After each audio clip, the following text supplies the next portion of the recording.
beserta keluarga dan sahabatnya, dan mudah-mudahan kita semua nanti termasuk bagian dari golongan yang mendapatkan syafaat atau pertolongan dari Nabi Muhammad SAW. Ibu bapak sekalian, wali santri dari KPRA IT Bianku, sebelumnya mari kita ucapkan rasa terima kasih juga kita sampaikan kepada jajaran dari pengurus Masjid Al-Amin dan juga jajaran takmir Masjid Al-Amin Kelurahan Dono Sekar yang pada pagi hari ini telah berbesar hati memberikan tempat untuk kita semua, sehingga pada pagi hari ini bisa terlaksana dan terselenggara kajian spesial wali santri KPRA IT Bianku bersama guru kita, yaitu Asy-Syaikh Al-Musnid Arafat Qasim Hasan Ghalib Al-Yamani, dengan tema pendidikan Al-Quran dan pengaruhnya bagi anak di dunia dan akhirat.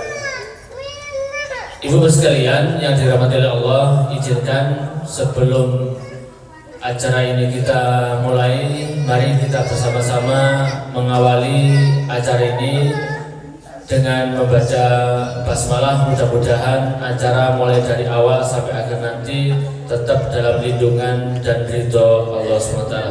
Mari kita bersama-sama membaca basmalah. Bismillahirrahmanirrahim. Ibu sekalian, alhamdulillah Syekh ini untuk kedua kalinya saya bisa bertemu dengan beliaunya. Walaupun saya nggak bisa ngobrol bahasa Arab, nanti yang bagian bahasa Arabnya sama Ustaz Dimas ya. Tapi ingin sedikit ahlan masakan fi Masjid Al-Amin Syekh, mudah-mudahan berkenan dengan kami di tempat yang barokah ini bersama kami keluarga besar dari KPRA IT Bianku. Ibu sekalian, pertemuan semacam ini adalah pertemuan yang luar biasa, karena di dalam majelis seperti inilah kita diberikan hidayah, diberikan petunjuk oleh Allah. Dan saya baru tersadar dari sekian panjang perjalanan itu, kenapa ketika hadir di majelis-majelis taklim itu badan kita itu sehat, kita itu jadi lebih kuat. Saya baru sadar ketika para guru-guru kita itu menyampaikan dalam majelis ini para malaikat mendoakan kita. Lah karena kita didoakan oleh para malaikat, tentunya energi kita bertambah.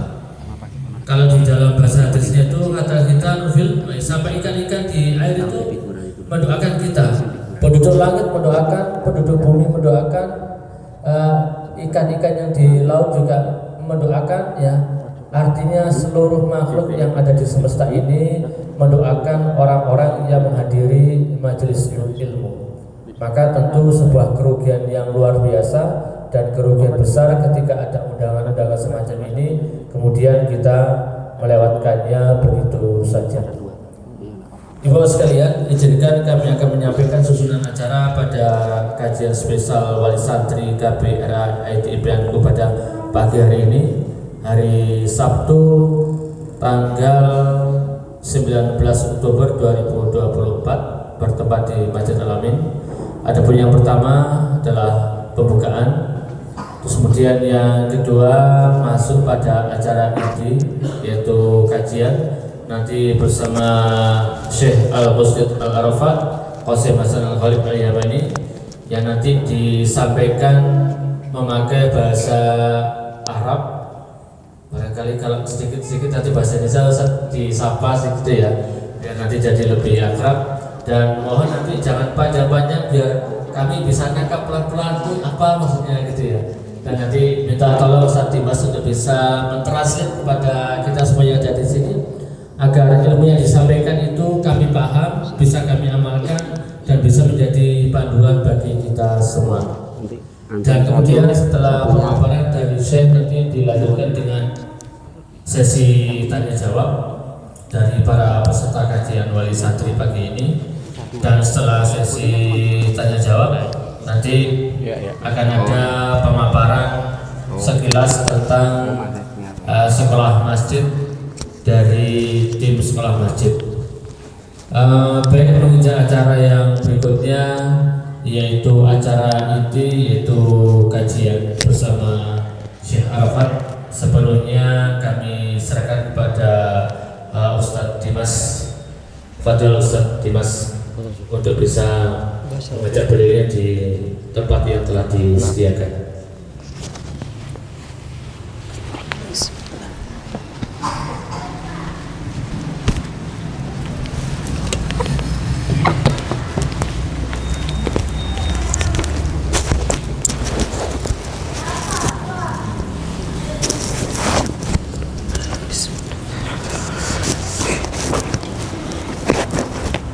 تبدأ أنت أنا أبدأ لا يا حنو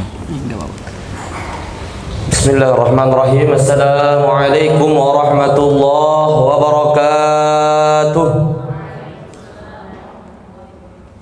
Bersyukur kepada Allah dengan mengucapkan Alhamdulillahi Rabbil Alamin.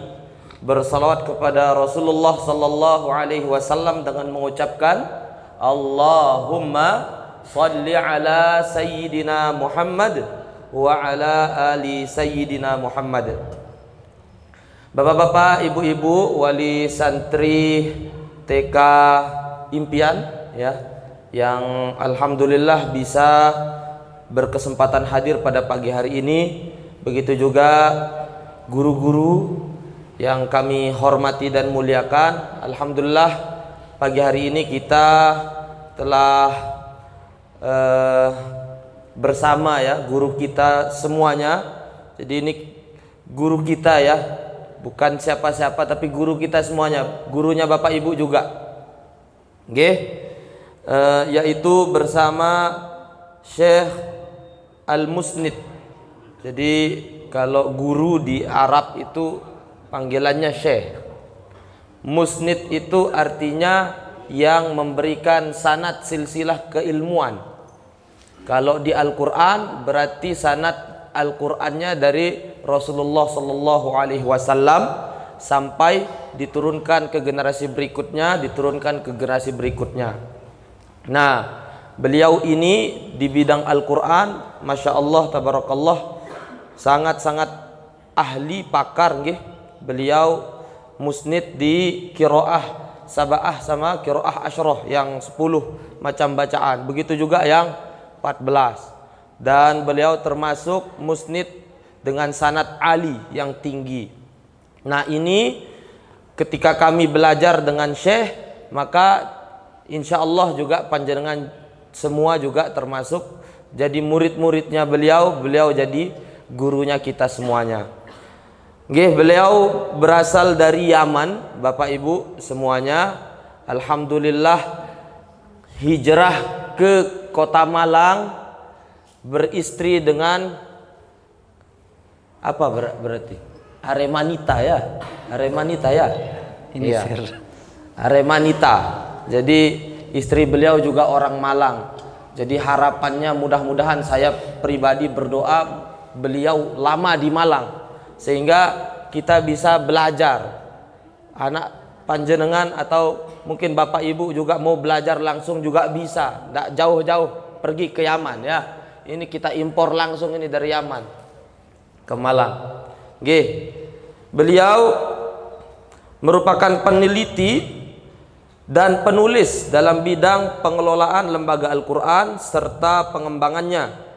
Kemudian pengarang kitab Ar-Rudab fi Tadabbur wal Fiqh wa Tajwid Fatihatil Kitab, anggota Asosiasi Qori di Yaman dan anggota Pertukaran Qur'ani Internasional, serta pendiri dan pengawas beberapa akademi Al-Quran dan markas Iqra di Indonesia, Malaysia, Yaman, Somalia, Sudan, Ghana, dan beberapa negara yang lain.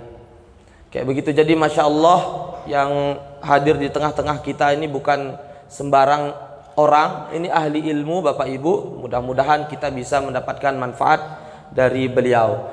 Tema kita pada pagi hari ini yaitu pendidikan Al-Quran dan pengaruhnya bagi anak, baik di dunia maupun di akhirat.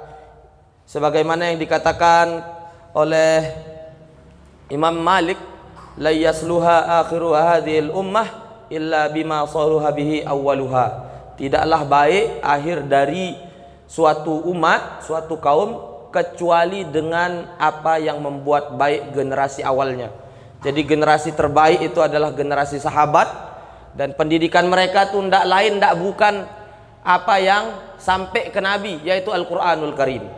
Sehingga dengan kondisi negeri kita saat ini, masyarakat kita saat ini, pendidikan kita saat ini, yang mungkin kita tidak sedikit melihat banyak sekali masalah di sosial media mainstream, TV nasional, atau mungkin di Instagram, Twitter, atau segala macam, itu ternyata masalah pendidikan, masalah anak-anak kita tuh sangat-sangat banyak sekali.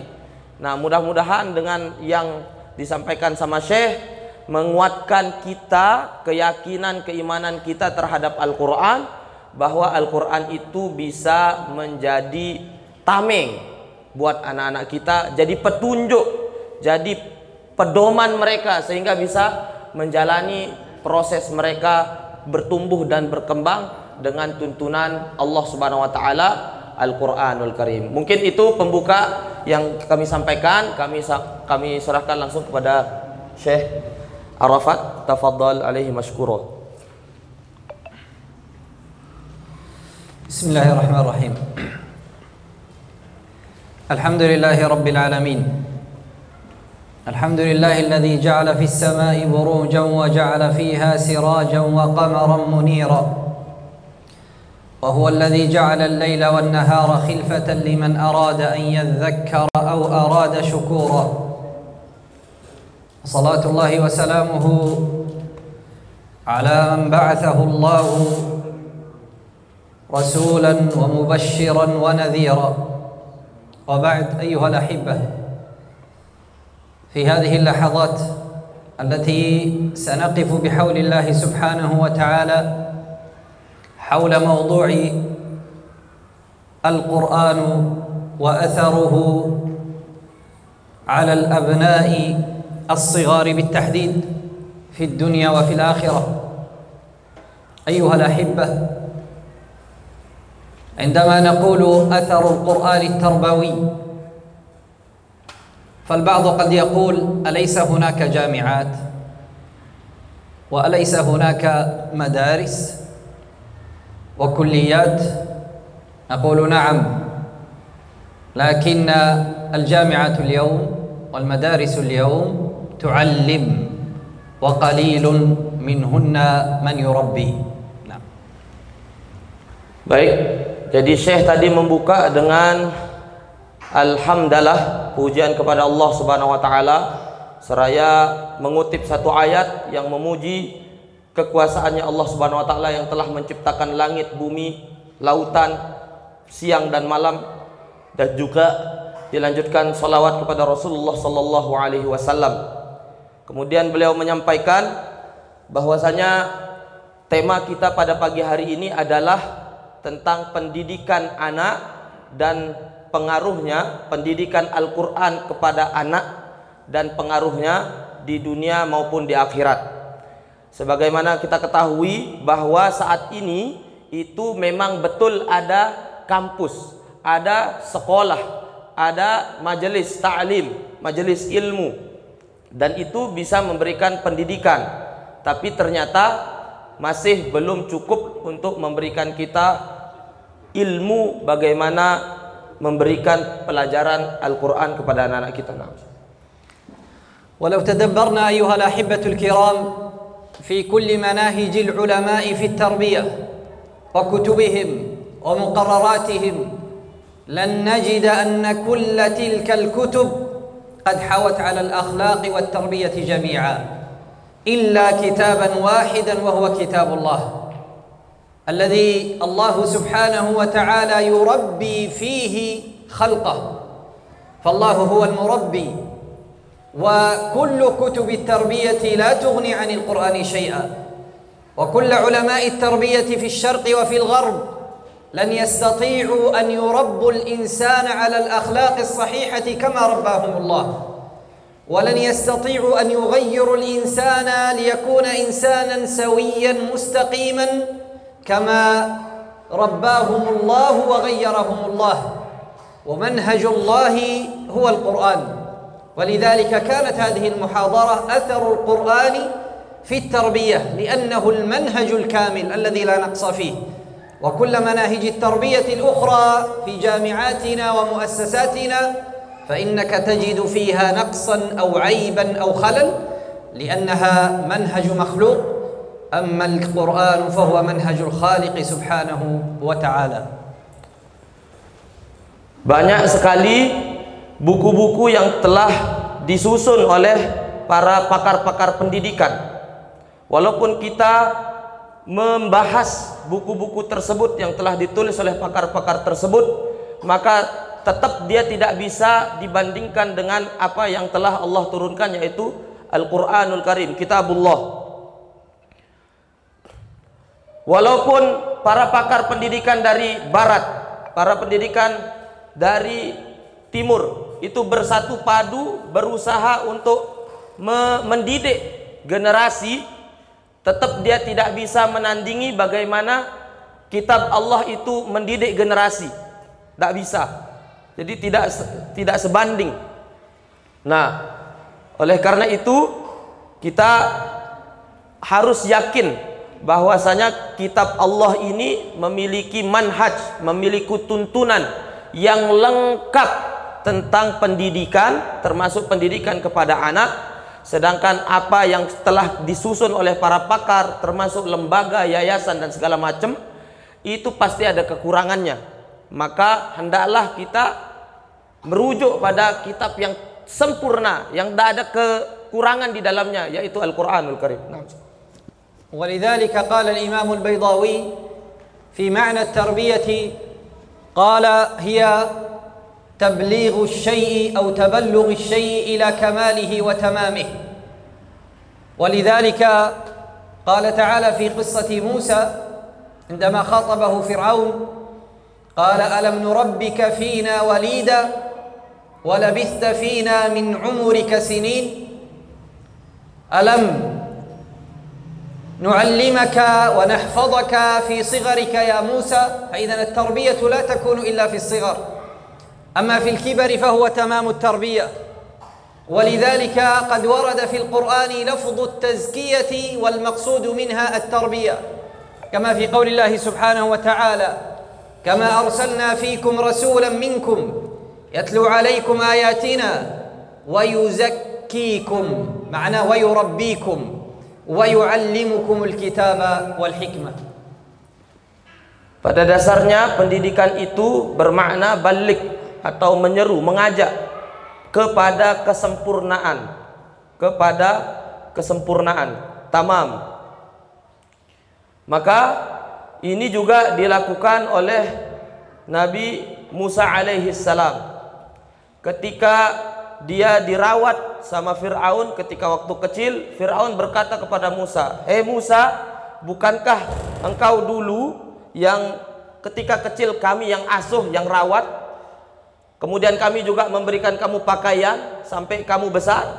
Tapi ketika Musa bertumbuh, maka Musa tidak menyeru kepada Fir'aun, tapi menyeru kepada Allah Subhanahu wa Ta'ala. Itu makna dari tarbiyah, mengajak kepada kesempurnaan Allah Subhanahu wa Ta'ala. Dan juga tarbiyah bermakna sebagai tazkiyah atau penyucian jiwa, sebagaimana tujuan dari diutusnya Rasulullah SAW dalam Al-Quran, kama arsalna fikum rasulam minkum, sebagaimana telah kami utus kepada kalian Rasul dari kalangan kalian sendiri, yang tujuannya apa? Yatlu alaikum ayatina, yang membacakan kepada kalian ayat-ayat kami, Al-Quranul Karim. Wa yuzakkikum, dan menyucikan hati kalian, jiwa kalian. Nah, ini makna dari tarbiyah itu, menyucikan jiwa. Wa yu'allimuhumul kitab wal hikmah, dan juga memberikan ilmu serta hikmah. Amin. أيها الأحبة، إن التربية من أفضل الأعمال وأفضل القربات، لأن في التربية دعوة وتعليم ونصح وإرشاد واهتمام وتذكير، فهي من أعظم القربات ومن أجل الأعمال، وهي التي عليها صلاح المجتمع أو فساده، وهي التي بها يتغير الإنسان ظاهرا وباطنا، فيتغير أخلاقه ويتغير فهمه وتتغير تصرفاته بالتربية ليس بالعلم. أما العلم فلا يغير في الإنسان إلا معلوماته الظاهرة، ولا يغير في الإنسان إلا زيادة في ثقافته. ولذلك التربية مهمة الأنبياء والمرسلين. ألم يقل الله سبحانه وتعالى: هو الذي بعث في الأميين رسولا منهم يتلو عليهم آياته ويزكيهم. لا يكتفي بالتعليم فقط، يتلو عليهم آياته ويزكيهم، قال العلماء أي ويربيهم، ثم ويعلمهم الكتاب والحكمة.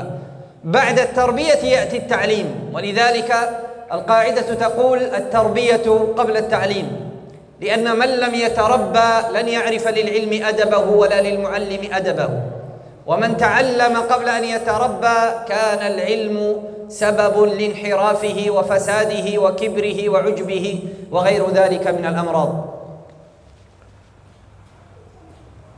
Kemudian Syekh menyampaikan bahwa sesungguhnya pendidikan itu adalah amal yang paling besar. Amal yang paling besar, pengorbanan yang paling besar. Karena di dalam pendidikan ada dakwah, ada juga perbaikan, ada juga petunjuk dan seterusnya. Jadi ini perkara yang besar pendidikan ini.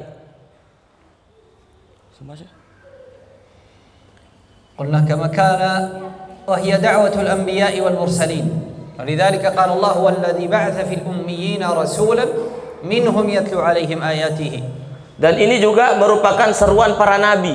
Pendidikan ini seruan para nabi, sebagaimana disampaikan di surat Jumu'ah ayat 2, walladzi ba'atsa fil ummiyina rasula minhum yatlu 'alaihim ayati. Dialah Allah yang telah mengutus seorang rasul yang ummi dari kalangan kalian untuk membacakan ayat dan juga untuk menyucikan jiwa. Jadi penekanannya memang pendidikan itu ditujukan untuk menyucikan jiwa, meluruskan zahir. Dalam pendidikan ada proses perbaikan insan, pribadi manusia, ada proses perbaikan secara zahir maupun batin, ada proses perbaikan pemahaman, pemikiran, tingkah laku dan seterusnya. Nah, ini yang perlu kita pahami tentang pendidikan. أيها الأحبة، إن أهم ما افترضه الله سبحانه وتعالى علينا مقابل كل نعمة أن نشكرها، والأبناء نعمة، ولذلك قالوا الذرية رزق، ولكن تربيتهم صدقة جارية. فإذا كان الله قد وهبك الرزق فلا بد أن تجعل الرزق هذا صدقة جارية، ولا يمكن أن تكون الذرية صدقة جارية إلا إذا كانت ذرية صالحة. Kemudian kami lanjutkan sedikit yang tadi. Syekh menyampaikan tadi bahwasanya betapa pentingnya tarbiyah itu, pendidikan itu sebelum ilmu. Karena orang yang sudah tertarbiyah, yang terdidik, itu akan mudah untuk menerima ilmu dan mengamalkan ilmunya kalau dia dididik dulu, adabnya dulu. Tapi kalau orang belajar ilmu dulu, kemudian dia tinggalkan adab, pendidikan, dibelakangkan, tidak diindahkan, maka ilmu itu akan menjadi sebab kerusakan karena dia mengakali nanti dengan ilmunya. Kemudian Syekh menyampaikan bahwasanya anak itu adalah nikmat dari Allah Subhanahu wa taala, adalah rizki dari Allah Subhanahu wa taala. Dan ketika kita mendidik anak-anak kita, itu menjadi amal jariah yang pahalanya terus mengalir kepada kita walaupun kita sudah tidak ada. Dan baru bisa jadi amal jariah kalau anak-anak kita ini kita didik jadi anak-anak yang solehah, soleh-solehah. والأبناء أمانة ومسؤولية، وكما أن كل أمانة واجب على الإنسان أن يحفظها وأن يؤدي حقها، فأمانة الأبناء أن تختار لهم المعلم والمربي والقدوة والناصح والمرشد، كما تختار لهم الطعام والشراب واللباس، فإن اللباس والطعام والشراب يقيم أبدانهم، لكن المعلم والمربي يقيم أخلاقهم وتصرفاتهم وفكرهم بعد ذلك. Selain anak itu merupakan nikmat dan rizki dari Allah, maka pahamilah juga bahwa anak ini adalah tanggung jawab dan amanah yang nanti akan ditanyakan oleh Allah Subhanahu wa taala bagaimana kita menjalankan amanah itu. Sehingga kita wajib sekali untuk memberikan pendidikan kepada anak kita, nasihat, petunjuk yang bisa memberikan pedoman bagi anak-anak kita. Sebagaimana kita juga punya kewajiban untuk memberikan dia makan, memberikan dia minum, memberikan dia pakaian. Jadi sama pentingnya. Bahkan lebih penting pendidikan itu sendiri. Karena makan, minum, pakaian itu memberikan penguatan hanya sifatnya batin, badan saja, zahir saja. Tapi kalau pendidikan, nasihat itu dia meluruskan akhlak sehingga dia jadi anak-anak yang lurus. ولذلك قال الإمام الغزالي: الصبي أمانة عند والديه. الصبي أمانة عند والديه، وكما أن الصبي عندما يخلق ناقصا يحتاج أن يساعده الإنسان، يحتاج أن يحفظه، يحتاج أن يطعمه، يحتاج أن يعطي له الشراب حتى يقوى بدنه فيستطيع بعد ذلك المشي والكلام والتحدث والعمل، فكذلك أيضا في الأخلاق، فإنه يخلق ناقصا في الأخلاق، وناقصا في الآداب، وناقصا في الفهم، وناقصا في التربية.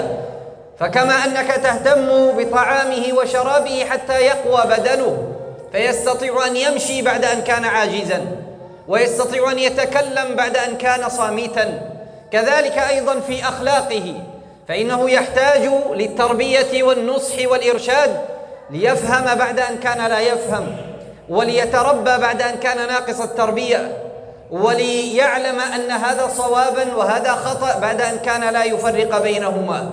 فكما تحتاج لكمال البدن حتى يقوى، فأيضا الإنسان والطفل يخلق ناقصا في الأخلاق يحتاج أن يكمل ذلك، وسبب تكملته هو التعليم والنصح والتوجيه والإرشاد.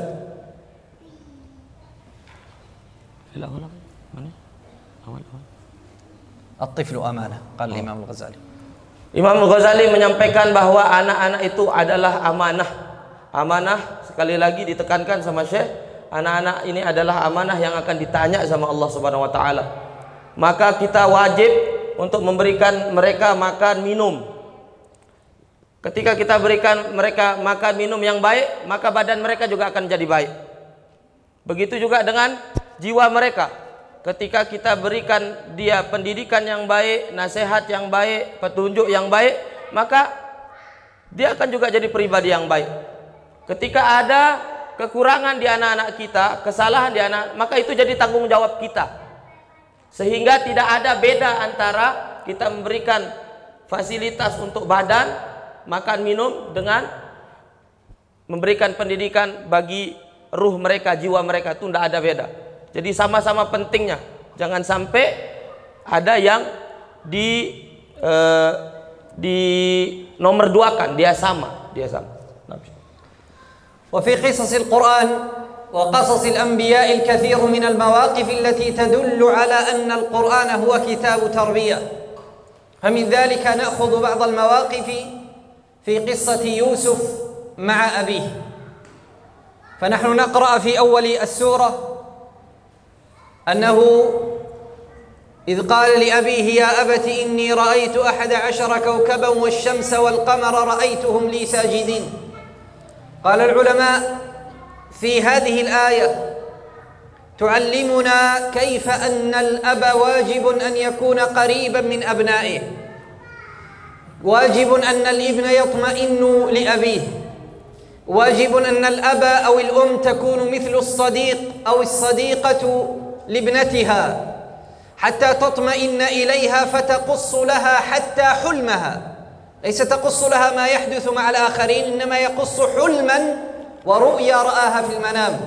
وهذا يدل على أن من أهم أسباب التربية القرب من الأبناء، وأن يستشعر الابن الطمأنينة عندما يتحدث مع أبيه أو تتحدث مع أمها، فتحدثها بما يحصل لها وبالتصرفات وبما تنظر وبما تشاهد، ويكون دور الأب أو الأم بعد ذلك أن يصحح تلك، فيخبره هذا صحيح وهذا خطأ، هذا مباح وهذا حرام.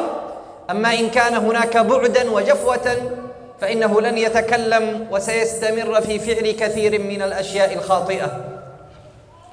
Di dalam Al-Quran juga dikisahkan bagaimana pendidikan orang tua kepada anaknya. Sebagaimana di dalam surat Yusuf itu ada kisah ketika Nabi Yusuf alaihi salam bermimpi. Kemudian setelah dia bermimpi, dia cerita kepada ayahnya, "Ayah, aku bermimpi seperti ini, seperti ini." Nah, itu salah satu contoh dari pendidikan orang tua ke anak, yaitu ketika orang tua mampu menjadi teman bagi anaknya, mampu menjadi orang tua, mampu menjadi sahabat, maka anaknya nanti akan bisa merasakan tenang kepada orang tuanya. Sehingga ketika dia melihat sesuatu, mendengar sesuatu, dia itu tidak mencari orang lain untuk bercerita, tapi langsung kepada orang tuanya. Nah, ini salah satu indikasi kalau pendidikan kita itu bagus kepada anak kita ketika anak-anak terbuka sama kita. الثاني أخذ الحيطة والحذر، أن من واجب المربي مع أبنائه أن ينبههم إلى ما هو خطأ عليهم وما هو خطر وما هو لا ينبغي لهم أن يفعلوه، كما فعل يوسف وأبيه عندما نصحه فقال: يا بني لا تقصص رؤياك على إخوتك. فينبغي للأب أن ينبه أطفاله وصغاره إلى ما ينبغي لهم تجنبه، بأن يأخذوا الحيطة والحذر، وبأن لا يصدقوا كل قول، وبأن لا يشاهدوا كل موقع، وبأن لا يثقوا بكل إنسان، بل يضع لهم ضوابط ذلك وينبههم إلى ضرورة الانتباه وأخذ الحيطة والحذر، كما فعل نبي الله يعقوب مع نبي الله يوسف عندما قال: يا بني لا تقصص رؤياك على إخوتك فيكيدوا لك كيدا. Masya Allah ya. Ini tuntunan ya. Tuntunan dari surat Yusuf tadi. Yang pertama tadi, tugas orang tua adalah membuat anaknya tenang. Sehingga orang tua, sekali lagi, dia tidak hanya jadi orang tua, jadi juga jadi teman atau sahabat. Sehingga apa saja anak mendengar, melihat itu ceritanya sama orang tua. Itu yang pertama, tugas yang pertama. Tugas yang kedua bagi orang tua adalah dia juga memberikan petunjuk atas apa-apa yang tidak boleh dilakukan sama anak. Jadi itu juga jangan lupa kita untuk memberikan pengetahuan kepada anak kita tentang apa yang tidak boleh dikerjakan. Sebagaimana di surat Yusuf itu, ya bunayya, wahai anakku, la taqsus ru'yaka. Jangan kamu ceritakan mimpimu kepada saudara-saudaramu. Nah, itu dari ayat itu juga bermakna kita mencontoh Nabi Yakub dan Nabi Yakub alaihissalam melarang anaknya Nabi Yusuf alaihissalam untuk melakukan sesuatu, dan itu kita bisa contoh. Itu tuntunan yang kedua. الأمر الثالث مما ينبغي ومن اللفتات التربوية في قصة يوسف أن الأب والمعلم والمربي يحرص على العدل بين أبنائه وبين طلابه، لأن عدم العدل سيؤدي بهم إلى الحسد والغيرة والحقد. ولذلك في قصة يوسف إذ قال يوسف وأخوه إذ قالوا ليوسف وأخوه أحب إلى أبينا منا ونحن عصبة، ولذلك كان سبب الغيرة والحقد هو ما رأوا أن أباهم يظهر الحب ليوسف أكثر، مع أننا لا نستطيع أن نقول أن نبي الله يعقوب كان ظالما، لا، لكن كان الحب ظاهرا، لكنه في التعامل كان عادلا لأنه نبي. ولذلك ينبغي للأب وللمعلم والمربي أن ينتبه إلى العدل، فإن عدم العدل سيؤدي بذلك إلى تشتت الأسرة، وإلى أن يوجد في الأبناء الحسد والغيرة والحقد والكراهية والانتقام بسبب عدم العدل. فالعدل هو الميزان الذي يضبط الأب به تصرفاته. العدل نقصد به العدل في التعامل وفي العطاء وفي الهدايا وفي المدح، لكن الحب لا يستطيع الإنسان أن يعدل، فقد يحب هذا أكثر من هذا، لكن يحرص على أن لا يظهر ذلك الحب فيكون جليا، لأنه سيؤدي إلى حقدا وحسدا وبغضاء وكرها وكثير من المضار. Tuntunan yang ketiga dari surat Yusuf adalah seorang ayah. Ini ayah ya, babnya ayah ini. Babnya ayah, jadi ayah-ayah sebenarnya mestinya banyak hadir ini. Ayah haruslah mampu bersikap adil kepada anak-anaknya.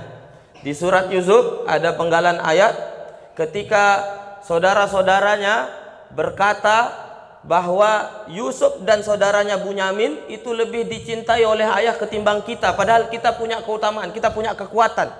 Kenapa Yusuf dan anaknya yang lebih disayang?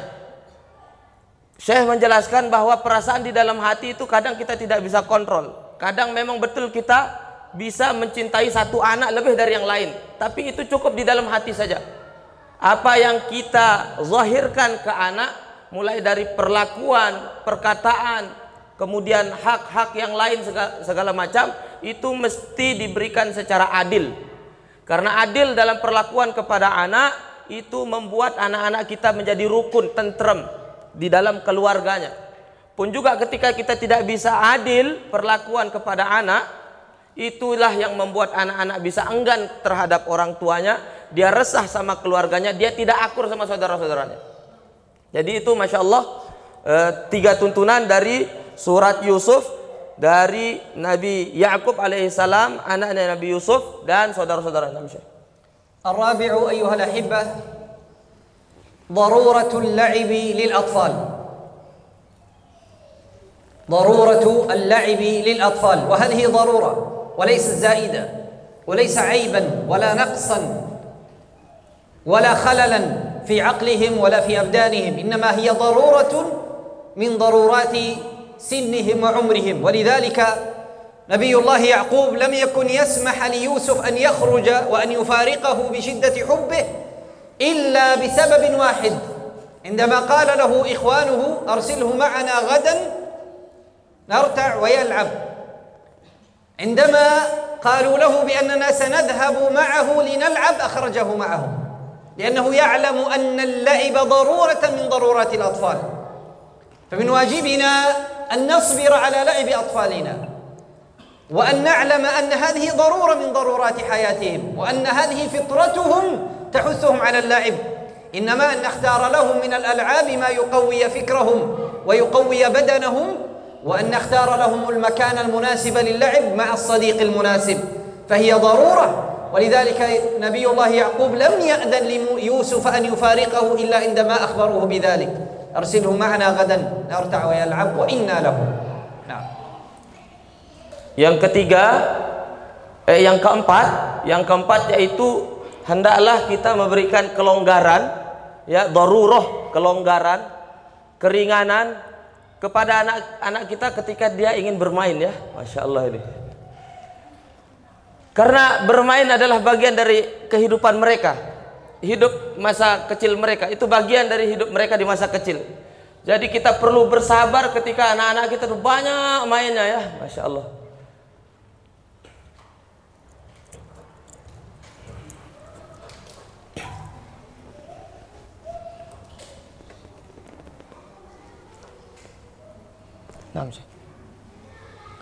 ولذلك قلنا نبي الله يعقوب مع حبه ليوسف عليه السلام ولم يكن يريد أن يفارقه أبدا إلا في حالة واحدة، عندما أخبروه أنه سيلعب معهم فإنه أذن، مع أنه سيتعب من فراقه، لكنه يعلم أن لعب يوسف عليه السلام سيكون سببا لسعادته هو، فصبر وهو يتألم على فراقه، وأذن له بعد ذلك بالخروج معهم بهذا السبب لنعلم أهمية هذا الأمر.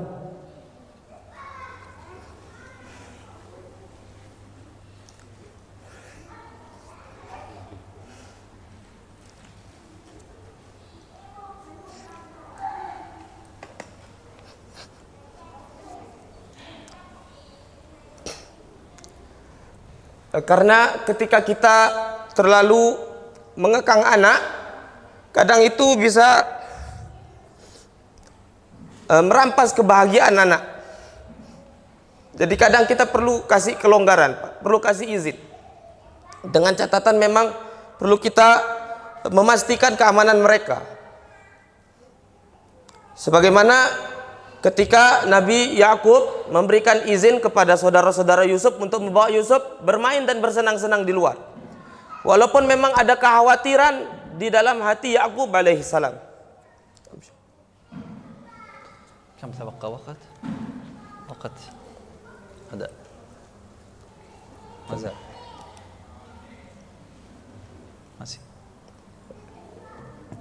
Masih ada waktu? Setengah 9 atau tanya jawab ke bawah. استمر قليل. إذن أيها الأحبة نأخذ أيضا وقفة ثانية مع لقمان ونصائحه لأبنائه، ولذلك كان من أولى النصائح يا بني، وإذ قال لقمان لابنه وهو يعظه يا بني لا تشرك بالله إن الشرك لظلم عظيم. كانت أول نصيحة يلقيها الأب لأبنائه هو أن يعلقهم بالله، هو أن يعلمهم بحقيقة أن الله واحد، وأن الخالق واحد، وأن الرازق واحد، وأن المحيي واحد، وأن المميت واحد، قبل أن يأمرهم بطاعته، قبل أن يأمرهم ببر الوالدين. وهذه قاعدة مهمة أيها الأحبة.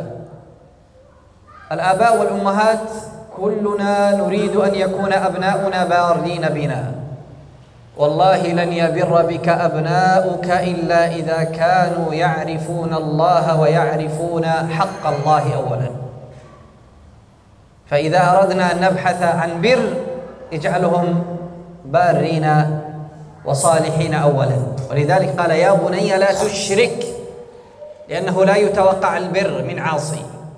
من نسي حق الله سينسى حق آبائه. من لم يكن مؤدبا مع الله الذي خلقه لن يكون مؤدبا مع الذي رباه أو أعطاه أو حفظه بعد ذلك. Setelah dari kisah Yusuf alaihi salam dan ayahnya Nabi Yakub alaihi salam, Syekh beralih kepada kisah yang lain, yaitu di surat Luqman ya.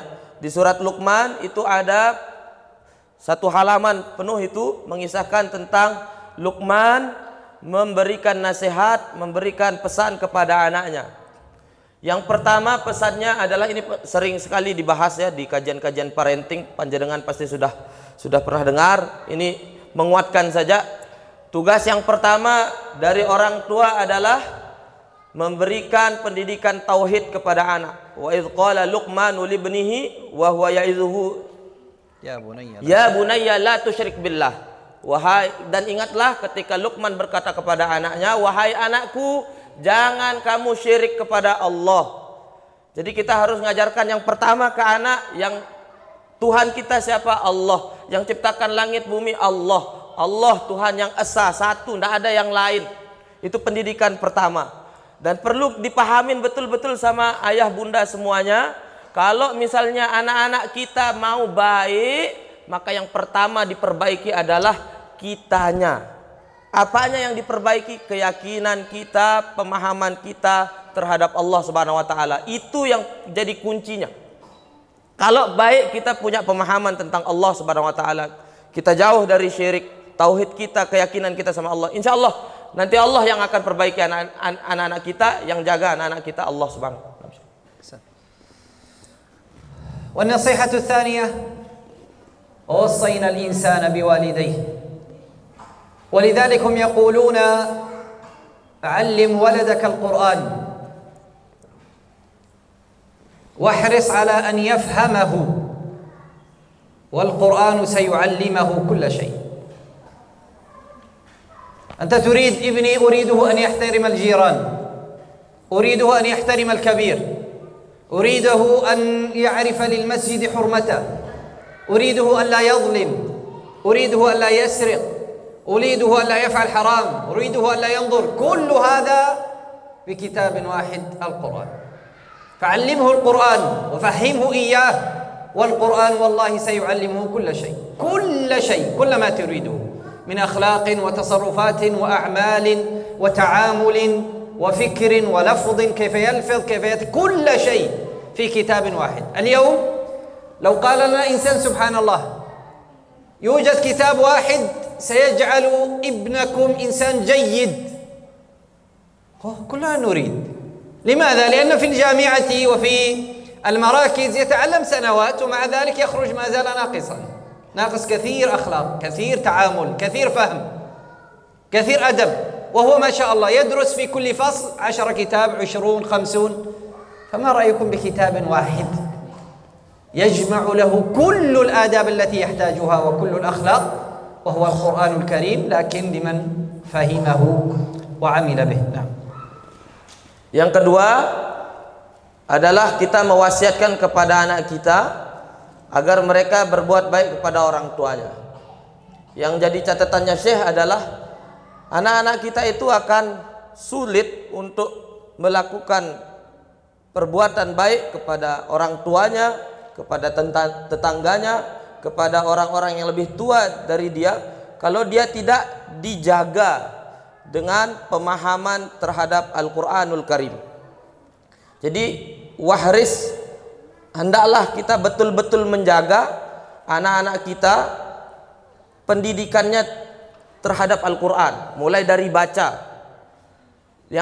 Yang terpenting dari Al-Quran itu sebenarnya adalah dia mampu dipahami dan diamalkan, itu aja. Dengan Al-Quran, kalau kita mampu memberikan dia pemahaman, mampu memberikan dia agar dia bisa mengamalkan Al-Quranul Karim, maka Al-Quran akan menyelesaikan semuanya. Semuanya akan diselesaikan sama Al-Quranul Karim. Banyak kita lihat fenomena sekarang, anak-anak kita sekolah, di sekolahan, belajar sekian buku, tapi ternyata akhlaknya tidak bagus-bagus.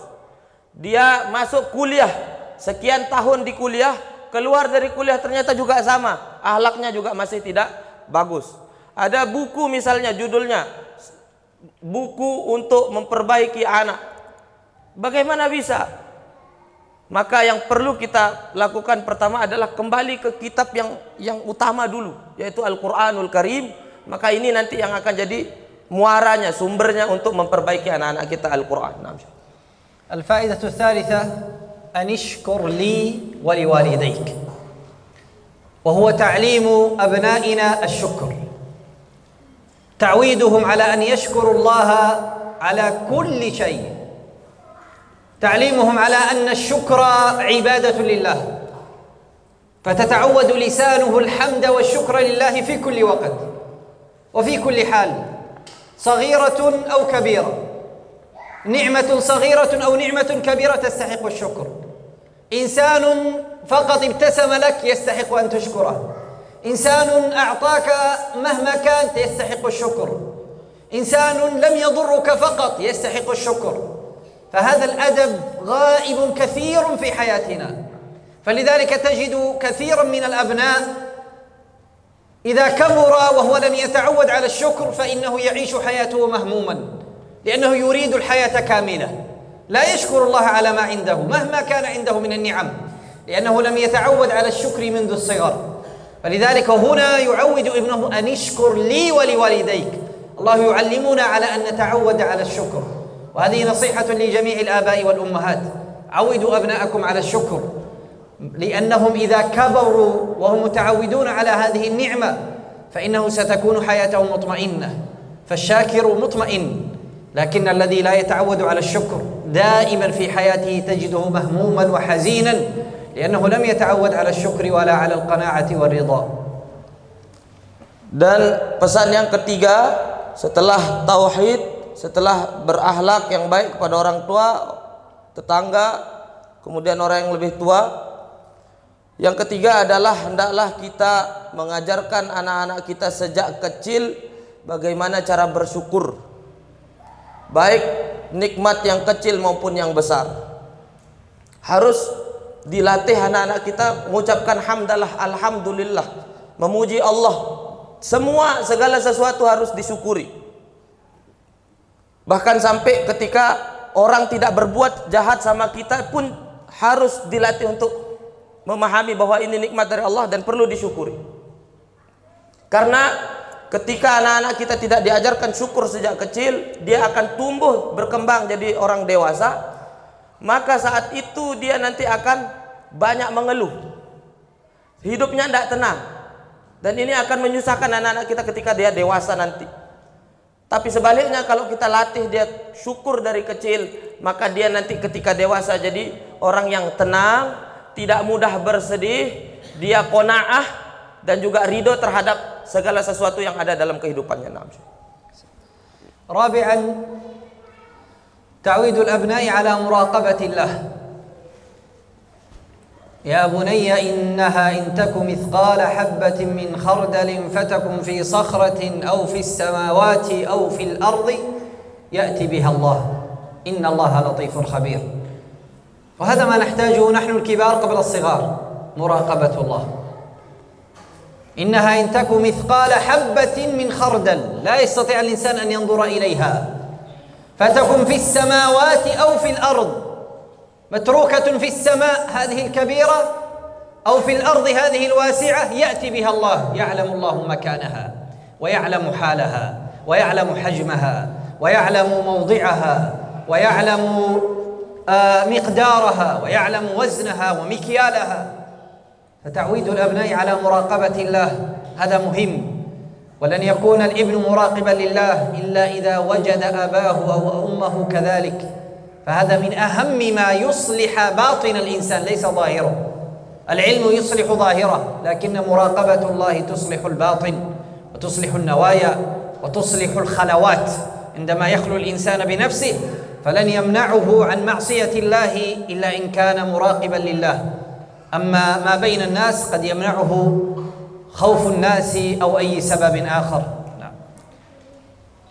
Yang keempat, hendaklah kita menguatkan kesan muraqabatullah, merasa diawasi sama Allah, merasa dekat sama Allah Subhanahu wa taala di dalam diri anak-anak kita.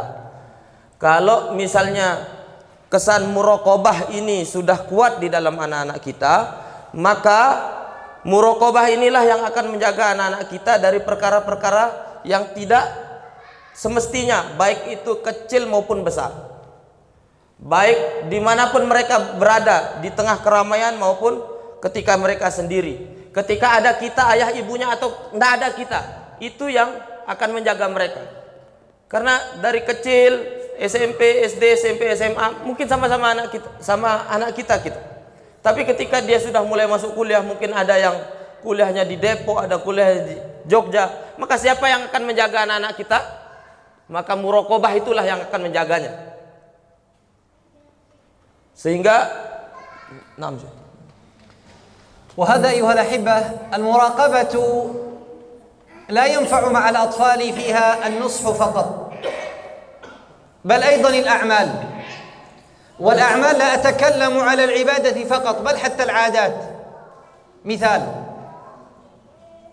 الابن الصغير ينظرك إذا لا يوجد في البيت ضيوف، هل البيت مرتب ومنظم أو لا؟ لا والله. إذا يوجد ضيوف مرتب، إذن يتعود، إذن نحن نتغير حتى فقط ليس العبادة، حتى العادة تتغير أمام الناس. إذن واجب نكون لدينا وجهان، لدينا إنسانان، شخصان. والله تمام، جيد. إذن النظافة مترتبة أمام الناس. نعم. هل أنت أيضا في لباسك وفي نظيفا مهندما جيدا؟ لا، عادي جدا، بل ربما شكل ليس مناسب. فإذا خرج أمام الناس صار أجمل. إذن الابن الآن يتعلم. إذن الناس رأيهم مهم، إذن الناس عمل أمامهم مختلف. وعندما أكون بنفسي مختلف إذا نحن نفسد أبناءنا من غير لا نشعر، ليس فقط في عباداتنا بل حتى في أخلاقنا، في لباسنا، في حركاتنا، في كلامنا. الابن عندما بنفسه يلعب لا بأس، انتبه سيأتي ضيوف وجب أن تكون مؤدبا أمامهم. لماذا؟ أنا مؤدب واجب أكون أمام ضيوف وليس ضيوف أيضا. فلذلك في كثير من الأحيان نحن نفسد أبناءنا لأننا نعودهم أمام الناس شيء وبأنفسهم شيء، فيصبحون ممكن أن يعيش إنسانين، يكون أمام الناس صالح وبنفسه غير صالح، أمام الناس جيد وبنفسه غير جيد، أمام الناس يبتسم وبنفسه غاضب دائما. إذا ننتبه إلى هذه، فهذه كلها أيضا من تربيتنا على المراقبة لأبنائنا. Kami lanjutkan yang tadi, sehingga muraqabah itu sangat penting sekali untuk memperbaiki batinnya anak, batin seseorang itu. Karena ilmu itu hanya mungkin dia akan memperbaiki pemikiran zahiriyah sifatnya. Tapi kalau muraqabah dia batin hati seseorang. Contoh misalnya ketika kita tahu ada tamu akan datang ke rumah kita, maka kita akan berbuat baik kepada tamu kita segala macam. Kita kondisikan bahkan anak-anak kita kalau di depan ada tamu, di depan orang harus baik nak segala macam. Nah, tapi ketika dia tamunya sudah pulang, berubahlah anak-anak kita. Nah, ini tadi penjelasannya Syekh, ternyata ini bisa merusak karakter anak-anak kita menjadi orang-orang yang bermuka dua. Di depan orang baik tapi di belakang tidak baik. Dengan muraqabah itulah anak-anak kita akan diperbaiki, baik dia di depan orang maupun ketika sendiri. Nah, ini yang Masya Allah penekanannya saya tentang muraqabah. بعد ذلك قال يا بني أقم الصلاة أقم الصلاة. انظروا كيف سبحان الله رتب أولا التوحيد الذي هو حق الله، بعد ذلك حق الناس أقرب الناس الوالدين، بعد ذلك الشكر، بعد ذلك أقم الصلاة. لأن من كان شاكرا لله وموحدا لله وطائعا لوالديه ستكون الصلاة عليه سهلة. لماذا؟ لأن الصلاة واجب لمن خلقه، هو قد عرف من خلقه وشكر لمن خلقه وأدى حق من لم يخلقه وهو أبيه، من كان السبب فقط في إيجاده وليس في خلقه، إذن سيكون أداء الصلاة عليه سهلا جدا. ولذلك قال يا بني أقم الصلاة وأمر بالمعروف وانهى عن المنكر، فربط بين إقامة الصلاة وبين أن يتعود الابن على أن ينصح غيره، لأن الناصح غيره يحرص دائما على أن يطبق ما نصح. فلذلك من الجميل أن نعودهم على ذلك بأن نحيطهم في مجتمع ينظر له على أنه قدوة فيمنعه ذلك من الوقوع في المعصية. نعم. Kemudian kami lanjutkan sedikit, muraqabah juga nanti yang akan menjaga anak-anak kita untuk mereka menjaga perkataan mereka, perbuatan mereka, tingkah laku mereka. Kemudian selanjutnya tuntunan berikutnya adalah kita mendidik anak-anak kita supaya bisa mendirikan sholat. Jadi bukan sekedar sholat tapi mendirikan sholat. Karena kalau misalnya kita lihat dari tuntunan tadi itu, dari la tusyrik billah itu haknya Allah. Kemudian berbuat baik kepada orang tua itu haknya manusia. Yang ketiga syukur, yang keempat muraqabah. Nah, 4 ini baru dia akan disahkan sebagai kebaikan kalau dia distempel dengan sholat. Jadi puncaknya adalah ketika dia bisa mendirikan sholat sebagaimana ini diwajibkan oleh Allah Subhanahu wa taala kepada semua makhluk untuk sholat. Jadi kalau misalnya dia sudah kayak berbuat baik itu tapi tidak sholat, nah itu kurang pas, kurang sah. Dan juga setelah sholat hendaklah dia berbuat baik dan mencegah pada yang mungkar. Ini jadi satu paket dalam satu ayat. Sholat, berbuat baik, mencegah pada yang mungkar. Ini jadi satu paket, tidak bisa dipisah. Jangan dipisah-pisah. Kalau anak kita sudah sholat, pastikan dia bisa berbuat baik, pastikan dia berani mencegah pada kemungkaran. أيضا بعد ذلك أيها الأحبة قبل الأخير في قول الله ولا تصعر خدك للناس ولا تمشي في الأرض مرحا. هنا يعود أبناءه على عدم الكبر، على عدم رؤية النفس. ليس أنا أبوك، أنا من أسرة، أنا الغني، أنا المهم، أنا أصلي من هناك، أنا جدي كان ملكا، أنا أبي كان قائدا، أنا أسرتي كانت ربما هذه الأسرة. لا تنظر إلى هؤلاء الجيران، لا هؤلاء أقل منا، هؤلاء فقراء لكن نحن لسنا فقراء، هؤلاء غير صالحين لكن نحن صالحين أفضل منهم، هؤلاء لا يصلون هم ربما قريب إلى النار لكن نحن قريبين إلى الجنة. ولا تصعر خدك للناس. ولذلك انتبهوا جيدا إلى غرس هذا في الأطفال. نحن سواسية، صحيح جيراننا يوجد منهم من لا يصلي، لكن إن شاء الله ربما هم مشغولون ويصلون في البيت، ليس نحن أفضل. صحيح هناك فقراء لكن ربما هو عند الله غني بأخلاقه وبتعامله، ونحن ليس نحن الذين نرزق أنفسنا. ولا تصعر خدك للناس. ولذلك هذا مهم جدا أن نربيه في أطفالنا حتى يتعودوا على أنهم ليس أفضل من أي إنسان، إنما فيما بينه وبين الله هو الذي يجعله أفضل. أما الأسرة والنسب والحسب والشكل والجمال والمال كل ذلك لا يغير من الإنسان شيئا. Yang terakhir ini dari Syekh, yang perlu kita perhatikan adalah hendaknya kita mengajarkan anak-anak kita, mewanti-wanti anak-anak kita untuk dia tidak berlaku tinggi hati. Apa ciri-cirinya di ayat itu? Wala tusair khaddaka linnas. Jangan sampai dia memalingkan wajah di hadapan manusia.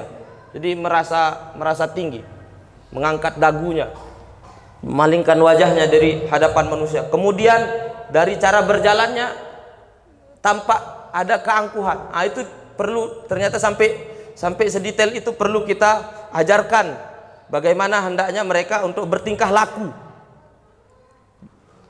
Hatta dari cara berjalan, hatta dari cara melihat seseorang, memandang seseorang.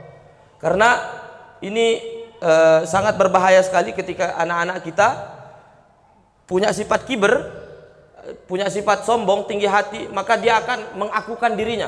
Saya asli sini, saya penguasa, paman saya, bapak saya. Nah itu tanda-tandanya itu. Itu perlu kita hati-hati sekali, karena sesungguhnya segala sesuatu yang dimiliki, harta, jabatan, segala macam yang sifatnya duniawi itu tidak merubah apa-apa sebenarnya di hadapan Allah. Yang paling penting adalah bagaimana hubungan anak-anak kita, diri kita sama Allah Subhanahu wa taala, itu yang paling penting. Nah, insyaallah begitu ya pesan pendidikan yang disampaikan Syekh, yang mana itu ada di Al-Qur'an ya. Tadi dari surat Yusuf, pesan ayahnya, kisah ayahnya Nabi Yakub dengan Nabi Yusuf alaihissalam ada 4 tadi.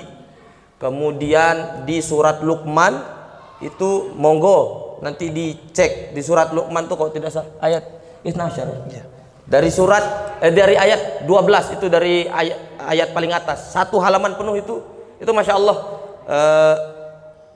kita bisa mengambil pesan tersirat dari betapa pentingnya pendidikan anak ketika Allah membahas itu dalam 1 halaman penuh itu, beberapa ayat penuh.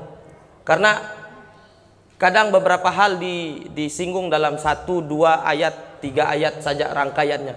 Tapi ketika bahas tentang keluarga, panjenengan cek nanti di Ali Imran, di surat An-Nisa, kalau dia bahas keluarga pasti dia panjang. Itu sebenarnya maksudnya Allah adalah menekankan untuk kita betul-betul perhatian.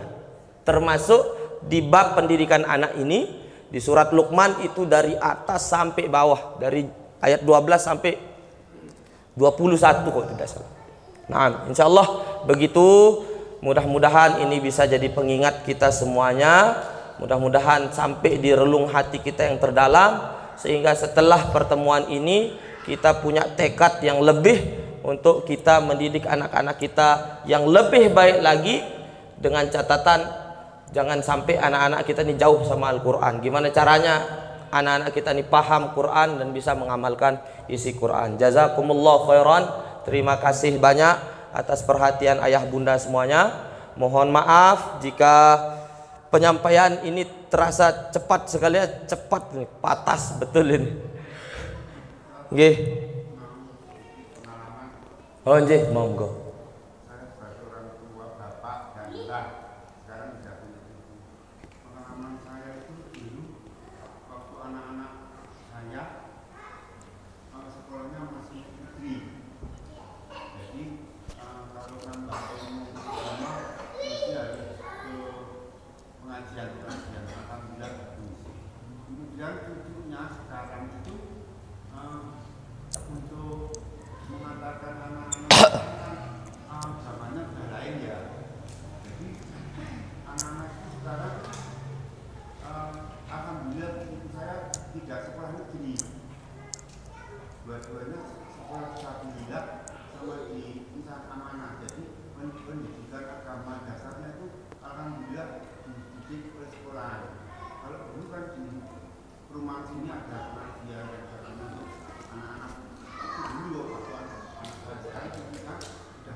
Masya Allah, ini penguatannya dari Pak siapa nih?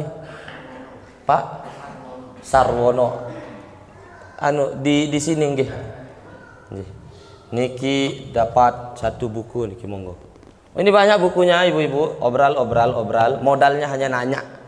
Kalau ndak nanya komentar kayak tadi boleh. Ya.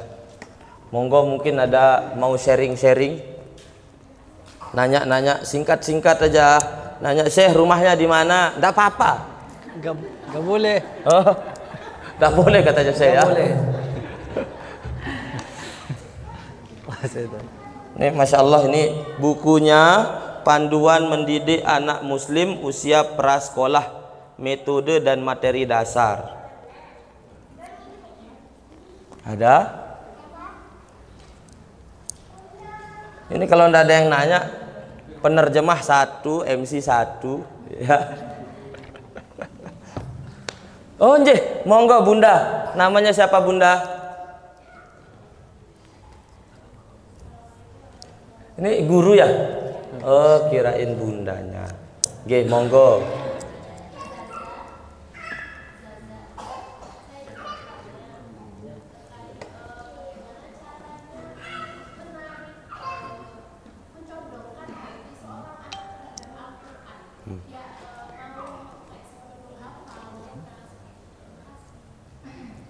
لماذا يغير قلب الطفل ليحب تعلم القرآن؟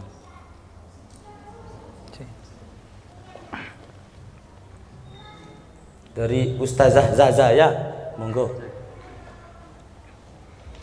Jadi pertanyaannya bagaimana cara mencondongkan hati anak supaya anak mau untuk belajar Quran. Nah, في هذا الموضوع يوجد كتب أيضا أكبر من هذا، كيف نحبب أبناءنا للقرآن، كثير جدا، لكن أنا سأجيب فقط مختصر لأن هذا قلنا فيه كتب. لكن الطفل الصغير بثلاثة أشياء سريعة. الطفل الصغير بثلاثة أشياء. الشيء الأول بالقدوة، ينظر أبيه يقرأ، ينظر الأستاذ، حتى الأستاذ في الدرس عندما الأطفال في وقت المراجعة ينظر الأستاذ يمسك القرآن فيراجع ويقرأ، يجعله يحب. لماذا الأستاذ صار أستاذ لكن ما زال يحب القرآن. إذا القرآن مهم. لكن ينظر ما شاء الله تسميع هو الأستاذ مع الجوال ما شاء الله خلاص ليس مهم الأستاذ وهو أستاذ خلاص صار استراحة من القرآن. فالأول القدوة سواء في الفصل أو في البيت، فينظر أباه في وقت فراغه يرجع من عمله يقرأ قرآن، أمه عندما تفتح جوال تشاهد قرآن، أو يفتح سبحان الله قنوات يجد قناة قرآن يقف قرآن. هذا يزرع في عمره يا الله ما هذا لماذا هكذا يقفون؟ لأنه مهم. هذا الأمر الأول. نعم. Ya, pertanyaannya sebenarnya dibahas juga di sebuah buku juga, judulnya juga sama, bagaimana cara membuat anak kita cinta kepada Al-Quran. Lebih besar dari ini, lebih tebal, tapi dibahas singkat sama Syekh. Yang pertama adalah qudwah atau teladan, baik itu di rumah orang tuanya maupun juga di sekolah gurunya. Ini ternyata dua yang dinotis sama Syekh. Ketika di rumah anak bersama ayah bundanya, maka sebisa mungkin ketika dia melihat ayahnya, maka yang dilihat, yang dilakukan sama ayah adalah baca Quran ketika di waktu luang. Ketika bundanya buka HP, yang dibuka Quran. Ketika nonton TV, ada lewat dia menguatkan kesan Al-Quran. Nah itu. Begitu juga di sekolah. Nah ini penting juga nih buat guru-guru ya. Jangan sampai ketika ngajar Quran apa segala macam sama HP misal. Jadi bagaimana kita memberikan teladan sesering mungkin secara penglihatan visual, itu interaksinya sama Quran diperbanyak. Itu yang pertama. Yang kedua طيب إذن هذا الأمر هذا مهم. دعني أفصل قليلا عفوا أعتذر لكن مهم جدا. مثلا طفلي الصغير الآن أنا فراغ كأم يوجد اليوم في هذا المجلس أو في هذا المسجد حفل قرآن آخذه معي. لماذا؟ حفل قرآن. يوجد بعد 4 يوم وأنا فراغ في مسجد آخر. لماذا؟ حفل قرآن. يا الله لماذا أمي مهتم جدا في مسجد إلى مسجد؟ إذن القرآن هذا مهم. هو ما زال صغير لا يفهم هذا كثيرا لكنه يشعر هذا. نمشي نحن في السيارة أو في الموتور ما شاء الله نمشي ثم نسمع قرآن. قف اسمع ماذا؟ قرآن. هذه كلها تزرع حب القرآن في الطفل لأنه يشعر أنه مهم في الحياة مهم وهو ما زال لا يستشعر غير هذا. لذلك التصرفات مهم تزرع فيه هذا من غير لا يشعر لكنه يدخل في عقله هذا. نعم. Ya, jadi Syekh menguatkan lagi sekali kalau misalnya anak-anak kita itu sering diajak ke majelis Quran ya. Di majelis Quran, ketika di majelis Quran tuh dikuatkan kesan Al-Qur'annya nih Quran nih. Jadi nanti anak itu melihat ibunya sebegitu berjuangnya untuk belajar Quran, ngapalin Quran. Ketika misalnya dengar, stop nak, dengarkan Qurannya. Jadi itu secara tidak langsung menguatkan nuansa Al-Quran di dalam hati anak. الأمر الثاني أجعل تعامله مع القرآن هدايا. معنى اقرأ أعطيك هدية، اسمع أعطيك هدية، احفظ أعطيك هدية. لا يوجد مع الأطفال لا يوجد مع القرآن عقاب أبدا. لا يوجد مع القرآن عقاب لأنه إذا كره القرآن في صغره حتى يموت يكرهه. لذلك لا تعاقب. ولم يحفظ لا يوجد عقاب لكن لا يوجد هدية. لم يراجع لا يوجد عقاب لكن لا يوجد هدية. لم يقرأ لا يوجد عقاب لكن لا يوجد هدية. كله بالهدايا بالعطاء. لا تعطيه عقابا على القرآن أبدا حتى يحبه. لكن إذا عاقبته اليوم لم تحفظ عقاب. اليوم يوجد عقاب لم تحفظ يكره القرآن لأن القرآن عنده عقاب أصلا. كيف سيحب شيئا يعاقب بسببه؟ لا يمكن. لذلك هذا مهم جدا. كل تعامله في الصغر مع القرآن هدايا هدايا هدايا هدايا لعب هدايا مكافآت. هذا سيجعله يحب القرآن بسبب الهدايا لا بأس. Yang kedua caranya adalah setelah qudwah mengapresiasi setiap interaksi anak kita dengan Al-Quran. Ketika dia bisa belajar, nambah 1 huruf, nambah 1 halaman, kasih hadiah walaupun kecil. Ketika dia bisa dengarkan Quran, kasih hadiah, apresiasi. Ketika dia bisa ngamalin Quran, kita bacakan, terus kita kasih contoh, dia bisa ngamalin. Jadi semua interaksi anak dengan Al-Quran kasih apresiasi. Bahkan mungkin secara lisan pun bagus nak, hebat nak, apalah. Bahkan dengan kecil, mungkin kalau misalnya hadiahnya berupa materi, mungkin kemampuan kita terbatas, tapi lisan itu tidak ada batasnya. Puji dia sebaik-baiknya.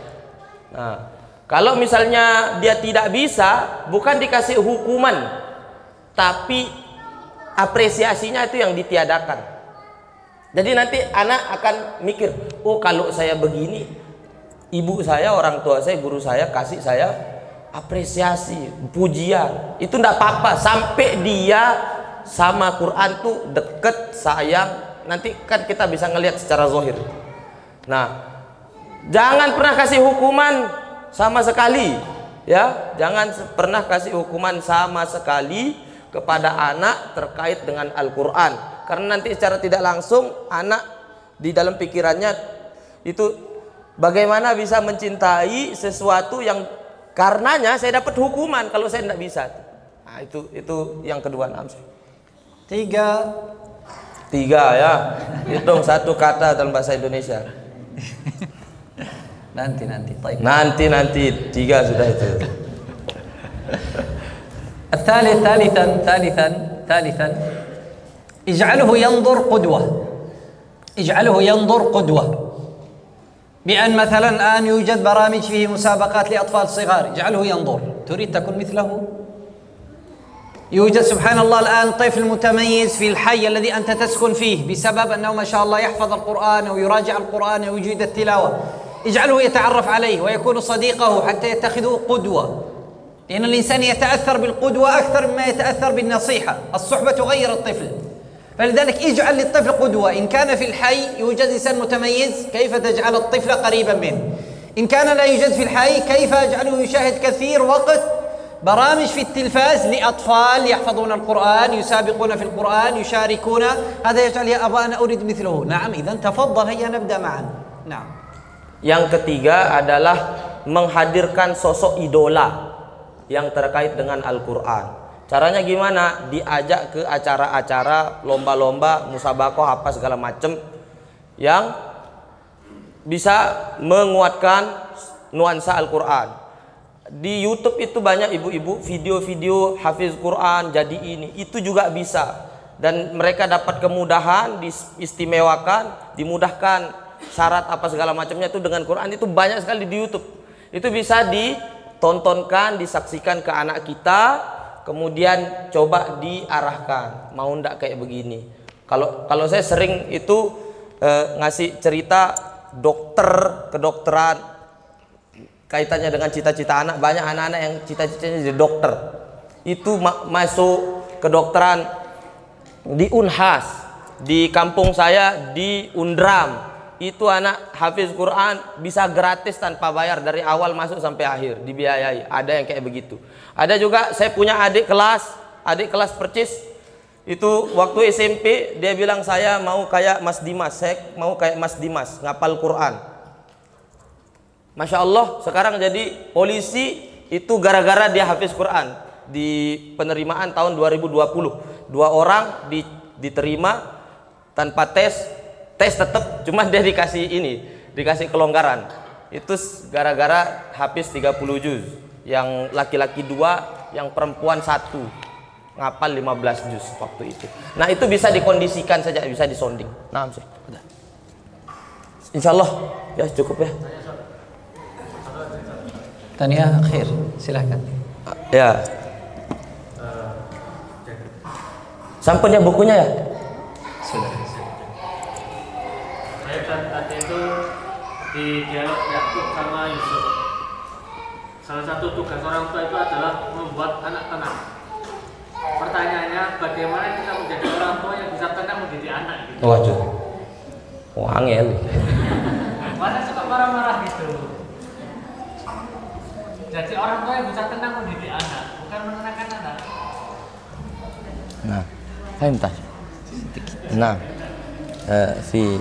في محاور بين يعقوب ويوسف يجيب الولد يعني يجعل أطفالهم تطمئن معهم، لكن السؤال يعني كيفية ليكون والد تطمئن مع ولدهم. الوالد يطمئن مع ولده. نعم، يمكن ولدهم لعب كثير جدا، أخلاقهم يمكن ليس جيدا مثلا، كيف تطمئن، كيف يصبر.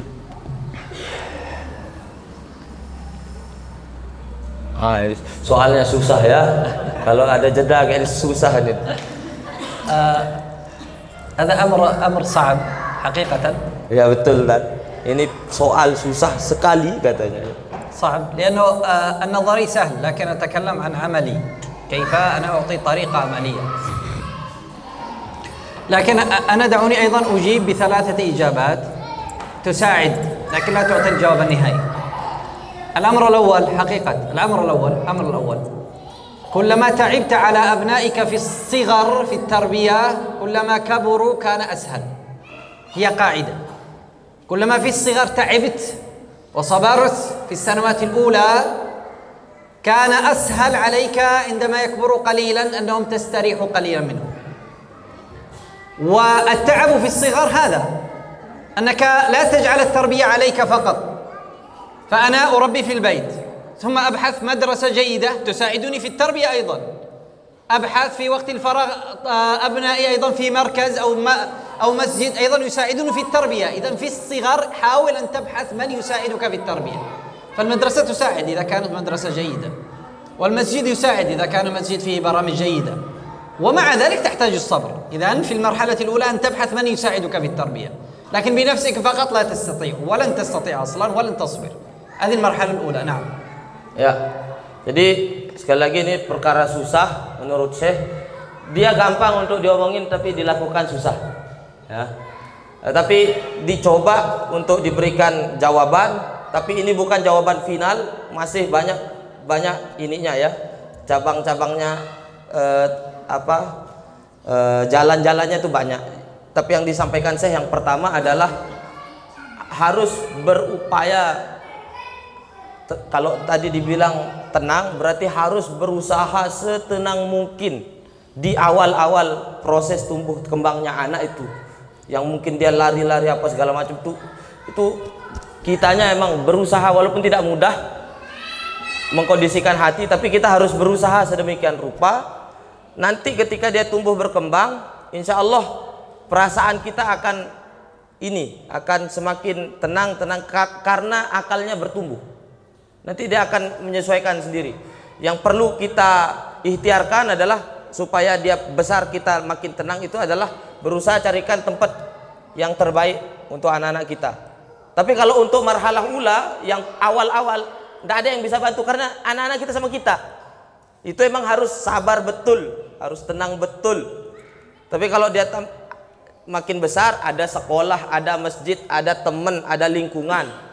Nah, itu yang akan membantu kita sehingga dia akan dibantu untuk bertambah pikirannya itu untuk lebih baik kalau masjidnya bagus, kalau sekolahnya bagus, kalau teman lingkungannya bagus. Nah, itu jadi itu. الأمر الثاني حقيقة الآباء يحتاجون أن يتعلموا كثيرا عن التربية وعن الطرق وعن الأساليب حقيقة. فكثير من مشكلات الآباء مع الأبناء سببها الآباء وليس الأبناء فقط. لماذا نقول دائما ابني صحيح أنت كم تعلمت كيف تربي؟ لا أدري لكن أنا أخبره. ربما تخبره خطأ وربما طريقتك خطأ ثم تغضب لأن ابني خطأ. لا، طريقتك خطأ، فهمك خطأ، تعاملك ربما خطأ. إذن حقيقة كثيرا من الآباء يقول أنا ابني. سهل أن نقول ابني لكن هل أنت أيضا تتعلم جيدا كيف تتعامل مع الأبناء؟ تحضر دورات، تحضر دروس، تقرأ كتب، تشاهد مقاطع للتعامل مع الأبناء. لماذا شيخ الآن كمثال لو سمحت، إذا يوجد سبحان الله جهاز في البيت، شيخ جهاز في البيت مروحة أو شيء ولا أستطيع أركبه، ماذا أفعل؟ أفتح يوتيوب وأنظر كيف تركب هذا وهو مروحة، ثم أدري كيف أركبه، كيف أغلق، كيف أفتح، فأصير ماهرا. طيب أيضا كثير من الآباء أصلا قبل الزواج لم يدرس شيء عن تربية الأبناء، وبعد الزواج لم يفهم شيء عن تربية الأبناء، ثم يريد أن يكون ماهرا في التربية وأبناؤه جيدون. من أين؟ من السماء؟ وحي؟ لا يوجد وحي، انتهى الوحي بموت النبي. إذن التعلم للأب مهم جدا. Ya, yang kedua, masya Allah ini ya. Ini yang disentil nih bapak-bapak ya. Tadi Yakub Yusuf bapak, Lukman bapak. Sekarang yang ditekankan itu bapak lagi. Cara yang kedua, khususnya buat bapak-bapak adalah belajar banyak tentang pendidikan anak, parenting. Karena banyak sekali dari bapak-bapak, banyak sekali anak-anak bermasalah itu bukan sepenuhnya karena anaknya, tapi karena orang tuanya, khususnya bapaknya yang tidak belajar. Ini penekanan ya, penekanan untuk pengingat kita betapa peran sebagai ayah itu ternyata sangat sentral sekali. Ibu-ibu kayaknya tidak terlalu banyak disinggung ya. Mungkin ada jilid 2-nya nih. Siap-siap ibu-ibu, tidak boleh berkurang. Ya, ini saya lihat nih jumlahnya 500. Besok harus ada 500, tanggung jawab. Giliran ibu-ibu yang di roasting sama Syekh ya. Jadi begitu, sebagaimana kita sangat dimudahkan sama YouTube sudah kasih kita tutorial banyak, kita bisa memperbaiki sesuatu, termasuk juga tentang pendidikan itu bisa kita pelajarin di YouTube. Betapa miris ketika kita sebelum nikah tidak pernah belajar tentang parenting, setelah nikah pun juga sama, akhirnya mengalir begitu saja, banyak masalah, akhirnya kita kebingungan gara-gara kita tidak belajar, ayahnya tidak belajar. الأمر الثالث والأخير الأمر الثالث والأخير حقيقة كل ما يفعله الإنسان مع أبنائه يظل سبب، ولا بد أن يعلم أنه في الأخير الهداية بيد الله. ليس يستطيع أن يغير شيء، إنما أنا أفعل سبب، أتعلم سبب، أصبر سبب، أختار له مدرسة سبب، أختار له أحد سبب، لكن واجب أيضا أن أفعل. في النهاية سيبقى الابن ربما ناقصا بعض الأخلاق، ناقصا بعض التربية، غير صالح، لأن أنت سبب فقط ليس شرط. ولذلك يوجد من الأنبياء من أبناؤهم غير صالح كنوح، فهل هذا خلاص نبي الله نوح الآن غير جيد؟ لا، لابد أن نقبل بعد أن نفعل السبب. الأمر الثالث أن أقبل ابني بهذا النقص، لأنني فعلت السبب، تعلمت يا رب، صبرت يا رب، بحثت له عن معلم، بحثت كل شيء، بعد ذلك أقبل أنه يظل ناقصا. لأنه يوجد من الآباء من لا يربي، والآباء ربما ليس مهتم ومع ذلك أبناؤه صالحون، ويوجد من الآباء من مهتم جدا ومع ذلك أبناؤه غير جيدين. هذا كله في النقطة الثالثة، بعد أن نفعل السبب النتيجة على الله. Yang ketiga, yang terakhir tadi sedikit. Jadi kalau kita tidak belajar, dari mana kita bisa tahu solusi dari permasalahan anak-anak kita? Dari mana? Tidak ada. Dari wahyu? Tidak ada wahyu ya. Tidak ada yang wahyu. Kemudian yang ketiga, yaitu kita harus paham betul supaya tenang ini Pak Malik ya, supaya tenang. Kita sudah berusaha sedemikian rupa, carikan guru baik, sekolah baik, pilihkan teman baik. Tapi kalau misalnya sudah berusaha maksimal melakukan itu, tapi masih ada kekurangan di akhlak anak kita, masih ada yang tidak baik dari anak kita, fahami betul bahwa kita hanya sebab saja, bukan syarat. Bukan berarti kalau kita sudah melakukan ini wajib anak kita baik, enggak, hanya sebab saja. Tapi hasil akhirnya di tangan Allah. Jadi ini sehingga itu yang buat kita ridho, tenang. Jadi mintanya banyak-banyak sama Allah, seraya ikhtiar yang terbaik buat anak-anak kita. Insya Allah begitu. Ini juga salah satu ikhtiar kita, datang di majelis ta'lim, belajar tentang parenting, pendidikan buat anak-anak kita, peran sebagai orang tua apa. Ini mudah-mudahan dicatat sebagai amal ibadah sama Allah, sehingga dapat memudahkan kita dalam mendampingi anak-anak kita ke depan. Amin ya rabbal alamin. Jazakumullahu khairan katsiran. Afwan minkum. Kita cukupkan dengan hamdalah wa kafartul majlis. Alhamdulillahi rabbil alamin. Subhanakallahumma wa bihamdika asyhadu an la ilaha illa anta astaghfiruka wa atubu ilaik. Assalamualaikum warahmatullahi wabarakatuh.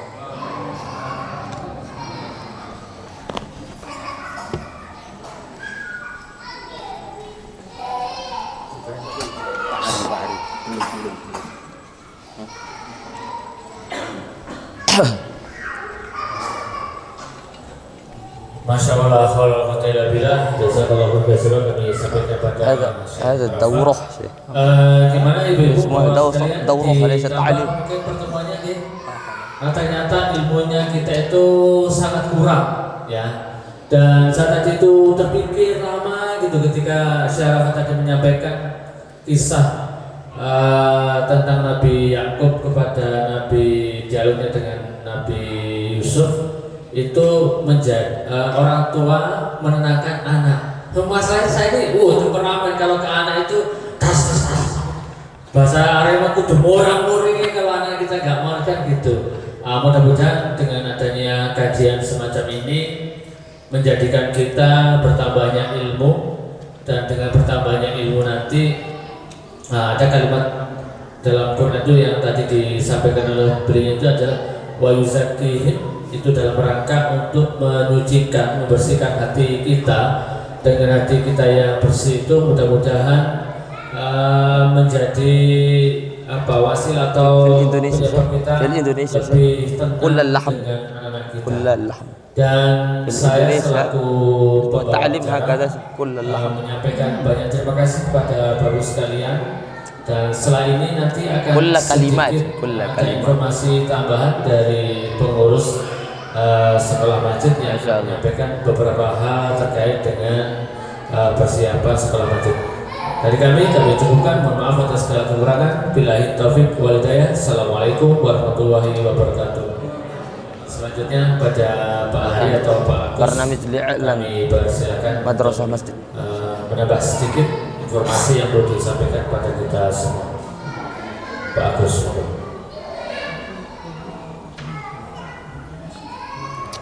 Assalamualaikum warahmatullahi wabarakatuh. Melanjutkan beberapa ini pertemuan ketiga terkait sekolah masjid.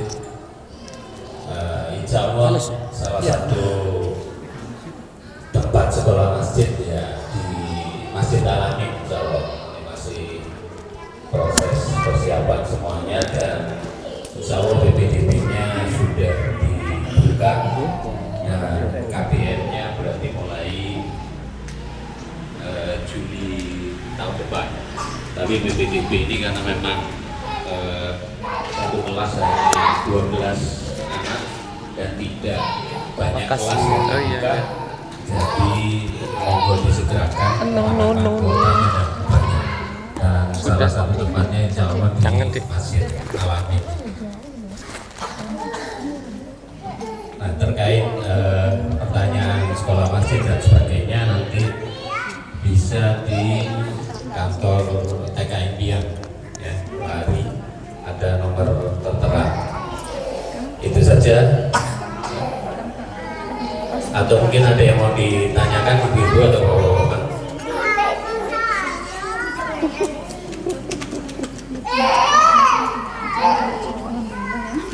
Nggak ada. Ya, nggak ada. Oke. Sekali lagi terima kasih atas waktu dan kehadirannya.